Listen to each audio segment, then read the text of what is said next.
severe thunderstorm warning for northern Mason County, northwestern Lewis County, east central Bracken County, southeastern Brown County, western Adams County until 5:15 p.m.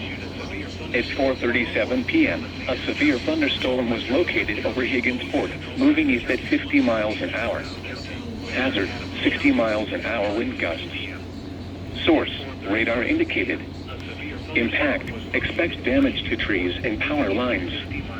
Locations impacted include Maysville, Georgetown, West Union, Manchester, Ripley, Aberdeen, Seaman, Decatur, Russellville, Dover, Cherry Fork, Germantown, Minerva, Red Oak, Trinity, Moranberg, Bradysville, Bentonville, South Ripley, and Tuckahoe. Locations impacted include Maysville, Georgetown, West Union, Manchester, Ripley, Aberdeen, Seaman, Decatur, Russellville, Dover, Cherry Fork, Germantown, Minerva.